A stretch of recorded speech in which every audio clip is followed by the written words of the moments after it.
Hey guys, welcome to another TOS episode. Nah, I could have done this at any time. However, I wanted to wait until a specific character in Fire Emblem Warriors is announced, in this case Sakura, to do this little list here. Now, again, I said I want to wait for Sakura because at the time of me actually wanting to do this, both Elise and Sakura weren't even a thing. Well, no, technically no. It was before Camilla was even a thing. So, I was hoping that no more Fates Royals would be in the game. Nope, but every one of them is in there. And I'm like, oh, great. Now that every single one of them is there, I'm not even sure there are going to be any Fates characters left. So maybe Azura, but...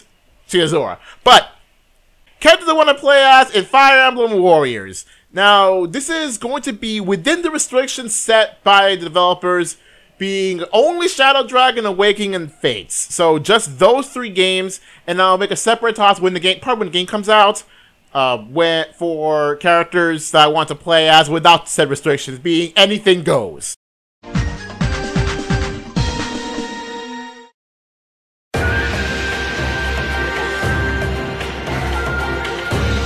Now, I don't particularly like this character as much as others, and you'll be wondering why I even put this character in.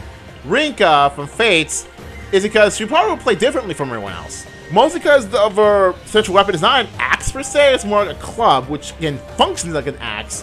However, it's a different kind of weapon. So maybe the game will probably center around her going absolutely nuts on, whacking things with a giant club. And her promotion can use magic, or if you want to play due to like the other class, the that other class, I forgot the name. Great. That can use a lot of other cool stuff. However, I'm going for the Goni Savage only cheat thing, like line for Rinka, because those can use magic and have some sort of close and long range stuff. Which I don't think they're just gonna do just the axe thing and have the magic be part of the moveset. Because they didn't do this for Camilla, because even though for Camilla, she is a hybrid class, they only really focus on her axes. And yeah, she does her axe stuff, and she does a little fire effect on some of her moves. Fine, but they're not really long range. So they kind of dropped the ball there. Kind of wanted her to at least like use axes, but also have like long range like magic attacks to go with the fact that she's a hybrid class. So for Rinka, it's more or less same thing here. Although she's definitely not my favorite Fates character, that goes for a lot of other stuff, but still, Rinka.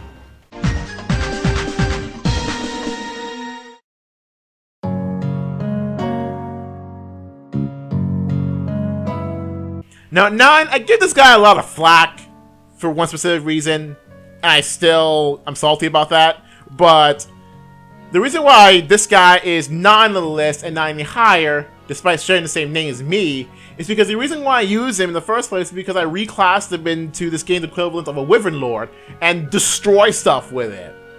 However, it is known that Fire Emblem Warriors will not have reclasses, so he'll probably stuck to the Paladin class, which is something that, fine. However, he's much better like when I played it as a Wyvern Lord. Well, it's called Draco Knight, but he's still Wyvern Lord. So, I'm not sure how I would feel about it. That's pretty much it. Plus, like, since he's a very early game character in Shadow Dragon, it will make sense for, like, it's like a Shadow Dragon part of the story for him to show up pretty early on. And yes, even though, yes, he's here, then yeah, you could put the argument of putting Kane in the list too, and have him have some other separate stuff. Fine.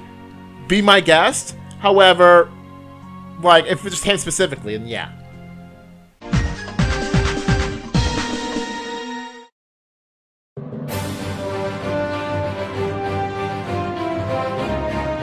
Eight goes to Olivia, exclusively because she's a dancer. And yeah, like, if they put Azura on the list, she'd probably do some dances and her singing alongside her lance stuff, sure. But Olivia also has a sword, so it does her sword stuff, and while just dancing around. And I don't know how they'll incorporate dancing into a warrior-style game. I'll probably think of that. Maybe they'll use the dance to charge them an ally's like special gauge or whatever. That's such an idea I have. Have her be more of a supportive character, and I know supporting characters aren't exactly the best things ever in a warrior-style game, but hey, like a lot of weird permutations and like differences for every single warrior style game exists, so why not this one here?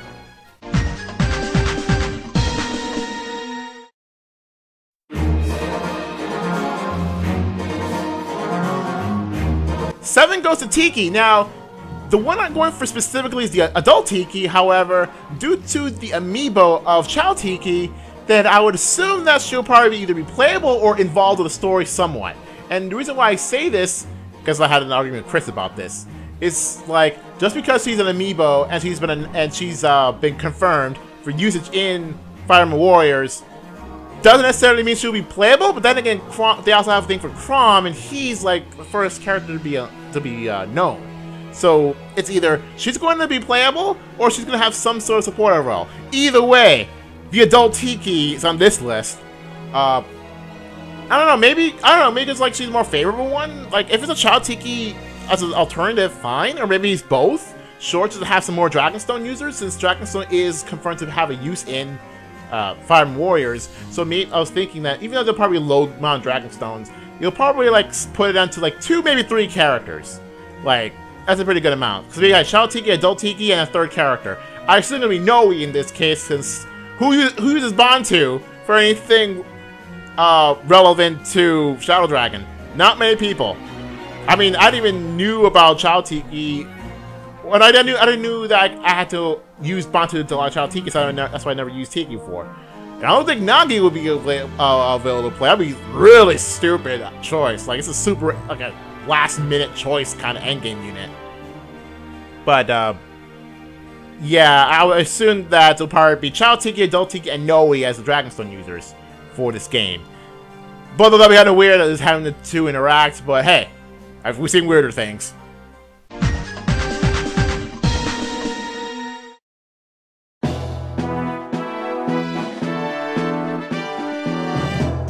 Six, Draug, mostly to have a night class.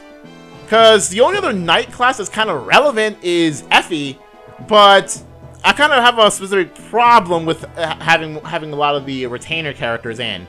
And yes, we have Kellum in there, but Kellum's everywhere. Every character is Kellum. He's always playable. He's that thing behind Chrom the entire time. He's everywhere. Yeah, you know the joke about Kellum, but whatever. So what's left is Draug, and I think Draug's gonna be a really nice choice because he's just a cool dude. He's a cool dude who serves Marth whenever he can. So again, he'll be a nice early game Shadow Dragon unit that would fit well like having to fight with Marth and trying to protect him when he can. So that's why I think Draug would be a really good choice. A lot more than Kellum or Effie as this game's night class. I mean, sure, it'd be cool if both the others will be in, sure, and maybe have some other different night class character to be playable. Okay, fine, but I just want this one here. Now, I don't know whether or not they'll give him a lance like usual, or even go with the 5 heroes route and just give him a sword. That's all of the point of developers. So, just have a night class in there, and Draug's for me is the best choice.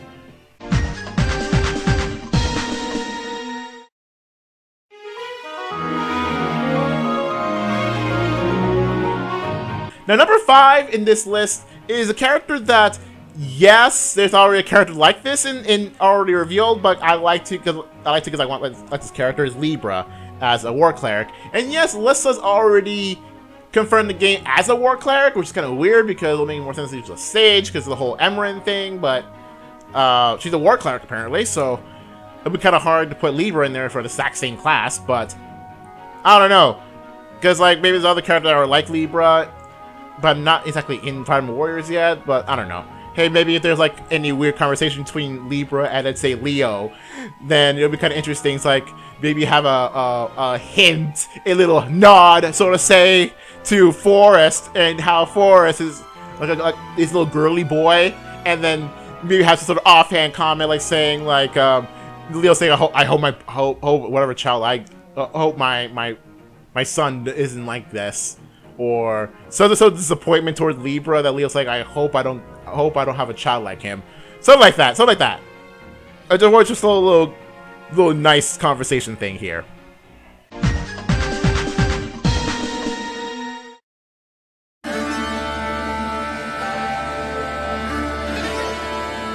Now, number 4, it's gonna be anyone's choice, really.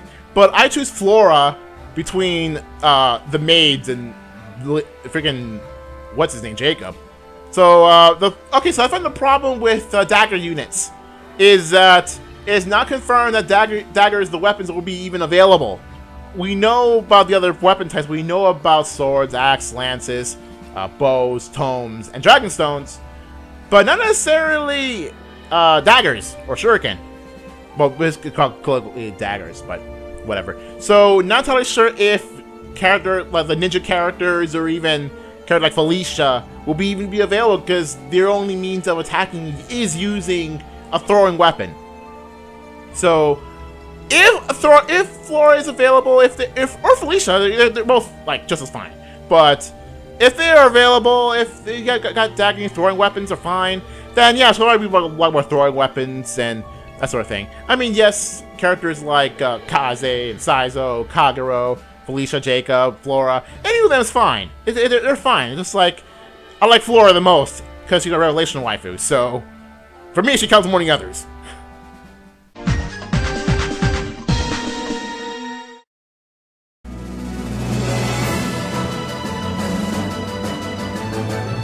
Okay, so this one's kind of obvious. Now, the reason why I put him 3rd and not 1st, even though I kind of like him, I like him a lot, is because I'm expecting him to be playable. This is Gaius from Awakening. He's the game's thief, and he is one of the more popular characters in said game, and he's my favorite male character in the game too.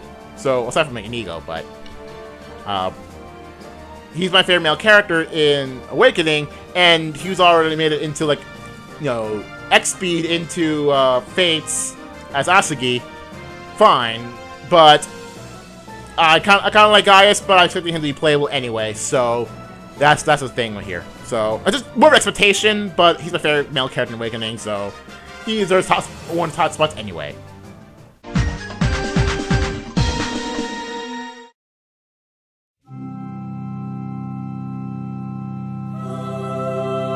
Now, 2 and 1 are very similar. Kind of similar, but we'll get to that soon enough. Now, number 2 is my Shadow Dragon waifu, Palla. And yes, I did mention that I still prefer Cordelia over Palla. However, if it wasn't for, I don't know, I probably would pick Palla. Because even yes, Cordelia's already available, so she's already safe. But we're referring to Palla now, which is a character I really do love. I really do love. Like, even though I barely use her in Shadow Dragons, because I really don't want her to be harmed. So, and for Fire Emblem Heroes of all things, I do now regularly use Palla. I have a bunch of Pallas because she's like common unit, but she's like one of 2 sword flyers that are actually a thing. I'm gonna say available, but it's a little a thing. So we don't know if that Path of Radiance flyer Queen girl is going to be a sword flyer, because she's like, I guess, elite to be available soon enough, but who knows? But who knows if she's gonna be a sword like Fire Emblem Heroes, or like a lance like a typical Pegasus Knight, whatever.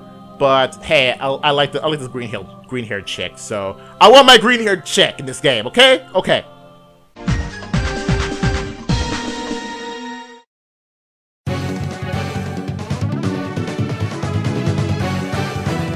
Now, number 1 is essentially my favorite character in Shadow Dragon, Minerva. She is a beast. Like, when it comes to, like, other characters, like, if it goes for Abel in his, like, Dragon Knight, like a natural Wyvern Lord, Minerva, she's a beast. And I kind of want this beastness to be in the game. I mean, and the thing is, like, Minerva's kind of sort of an important character in Shadow Dragon anyway, because, like, she's, like, a princess. And, well, when it comes to Fire Emblem in general, the one thing that's more important than anything is the royals. It's like, if you got some nobility, you got some importance. And Minerva is nobility, therefore she's important, and she's a beast. So she, for me, deserves top spot, and she's a favorite character in the game. So, hey, I want to play as Minerva. I mean, yeah, I don't know if I want to play Minerva more than Camilla. But hey, if Minerva's playstyle I find her better than Camilla's, I will use the crowd of Minerva. It's kind of ironic that generally, I don't really like flyer units in most Fire Emblem games, mostly due to them being super squishy, especially like bows are everywhere. However, Minerva doesn't need to worry about that much, because like she just goes around and then just destroys things like really easily. Which is why I can't even use flyers in Awakening, because I barely can't even use flyers in Blazing Blade when I did. And the only reason I could in Faith is because, well, they're not that much units, and they're kind of like necessary in some parts, but whatever. By the way, that's it for this little tops here. I know it's like 16 minutes, but hey, they're talking about 10 characters and short explanations, whatever. So, that is all. Tops 126. It's going to be one of two things. It's going to be either my favorite Blazing Blade characters, or something completely different related to Pokemon. My favorite Pokemon moves that I want to be a TM, which is requested a long time ago, and I'm only starting to consider it. So anyway, that is all. See you guys later.